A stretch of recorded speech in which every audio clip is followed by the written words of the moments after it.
Hey geeks, Mithrandiel here again. It's time for another pull for the week of November 10th. So we'll get right to it.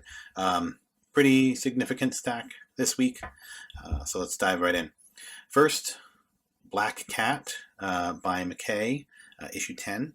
Um, so Felicia is kind of in the middle of trying to, stage a huge heist of sorts involving the Infinity Stones, and so as someone who lacks proper superpowers, you can guess how well that's going. But regardless, McKay is doing some fantastic work right now in Moon Knight, and their work in Black Cat is no exception. Really great issue this week, and I was pleasantly surprised to see the tie-in to Heroes Reborn. Refreshing and really exciting because I enjoyed the Heroes Reborn run a lot, the most recent one, and so really enjoyed that. Big fan. Star Wars High Republic, number 11.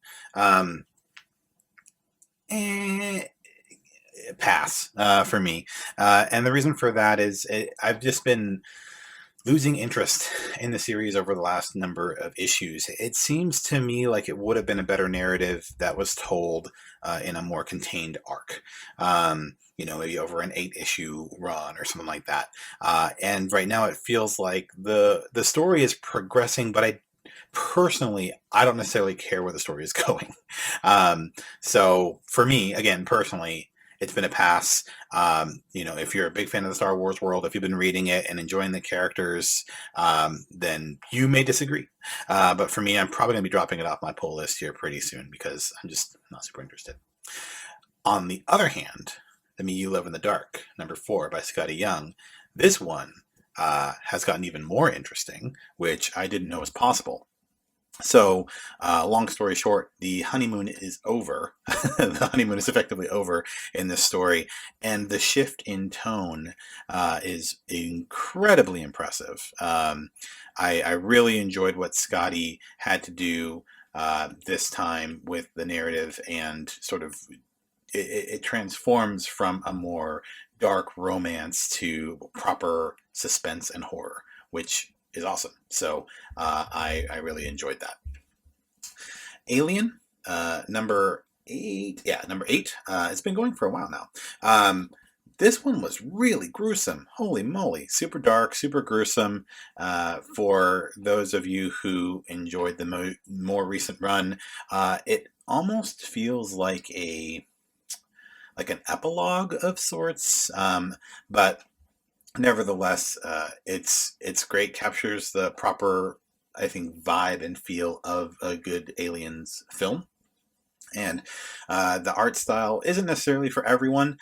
So if you're not a fan of the art, then it's more of the same. So maybe you aren't interested. But if you've been enjoying the most recent Alien work, then pull it because it's great. It was fun.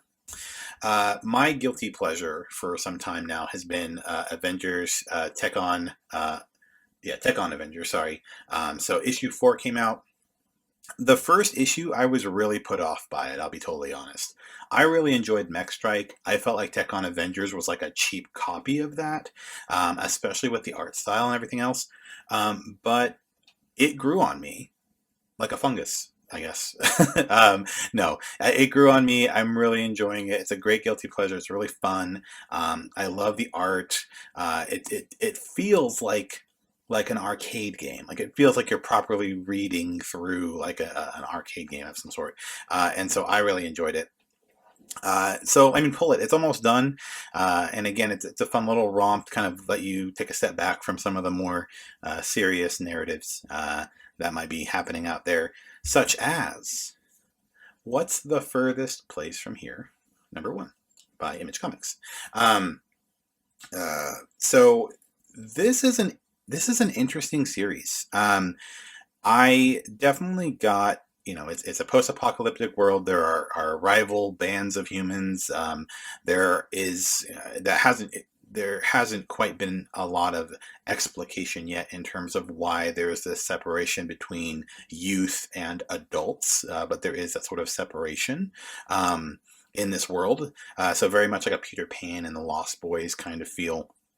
Um, and yeah, I mean, it's a really interesting book. You can tell a lot of thought and care has gone into creating this world and creating these characters, and the ending is properly suspenseful and makes you want to read more. So, success. I would say pull, if for no other reason than to check it out and see if you like it, because I think it does a good job of kind of laying a foundation of a world that you'd be interested in checking out. So, pull it. Okay, this is a big one.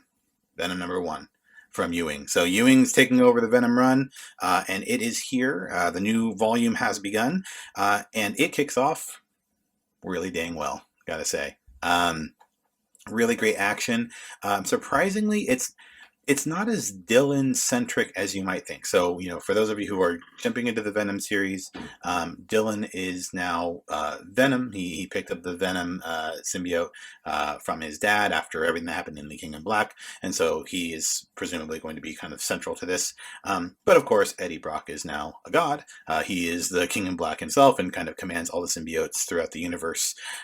And so he's got a little bit of a power up coming out of King in Black. And so really it's about both of them. It's a story about the father and the son.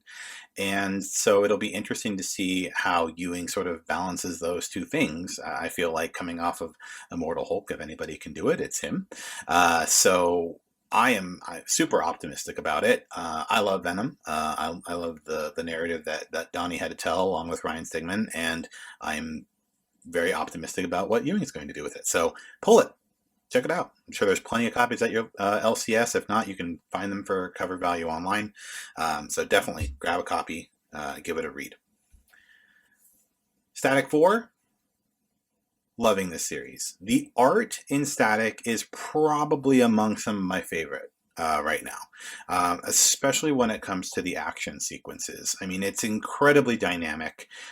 It feels like you are watching a top tier like anime series when it comes to the action sequences. Just the way that the elements are portrayed, the movement is captured, really great stuff. And it doesn't only look good; it also writes well and has great pacing. I mean, the tension within the family unit is great. Socioeconomic commentary, racial commentary, all that stuff is balanced very well, and it never feels like you're being kind of clubbed over the head with a sausage, if you will, when it comes to those themes. So that is something that I really enjoy. So yeah, Static, definitely have it pulled. Timely, Eternals, #7 from Gillen. I love Eternals. I love Gillen's interpretation of the Eternals and the sort of sassy, omnipresent narrator that sort of takes center stage in the way that he tells a story. Thanos, in short, is back at his genocidal shenanigans. Mistakes are made, and I won't tell you by who.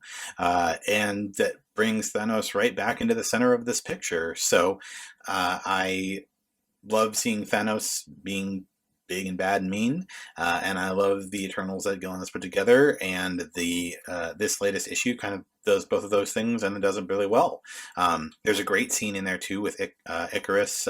He's sort of dealing with some guilt regarding a recent mistake that he made that cost the life of a human, and so he's sort of wrestling with that. And so all good things. And again, it's interesting to see this juxtaposed with the recent film. Obviously it's borrowing elements, it's borrowing the characters, etc. But for somebody to pick this up and be, having seen the movie and they're like, wait a minute. Anyways, I don't want to spoil the film. Good stuff. Pull Eternals if you haven't already. Definitely pull the Thanos one shot that came out a few weeks back. I think I wrote on it. So definitely pull that one. We've got Magic issue 8 from Boom Studios. Very accessible as a run overall, but I did notice this issue, there was a little bit of, the lore got a little unwieldy at times. So that would be my only sort of critique, is that, there are some things that unless you're kind of steeped in the world of Magic the Gathering, you might not pull as much appreciation for, as Tezzeret sort of expands on the work that he's been doing and this greater threat that's coming, threatening Jace since he's now returned from his captivity. So Other than that, great art, great narrative, great story, great world. So if you're a Magic fan and you're a comic fan, if you haven't been checking out the Magic series, I would highly recommend that you do. If you're a comic fan and you're interested in the world of Magic the Gathering, pick up the series. I mean, again, it's very accessible. There are just bits and pieces where it can get out of hand. All right, last one. My pick of the week: Righteous Thirst for Vengeance, #2, by Rick Remender. Holy crap! Holy crap, you guys! This was an amazing issue. The vibe that Remender is making here, the sort of shift, the plot swerve, if you will. It's not a plot curve, more of a plot swerve in my eyes. Is deftly executed. Really great art. The use of silence in the panels is just spectacular. It's just fantastic. It's just really, really good, and I'm really glad that I picked it up and I've been staying on top of it. If you're a fan of good comics, you'll want to pick this up. Like, pull it. It's amazing. So I was gonna say, if you're, I was trying to think of a genre that you might be drawn to for Righteous Thirst for Vengeance, but really, if you just enjoy a good story, enjoy some great art, then you'll want to check it out. So that's all I've got to pull for this week, geeks. Keep reading those comics. See you later.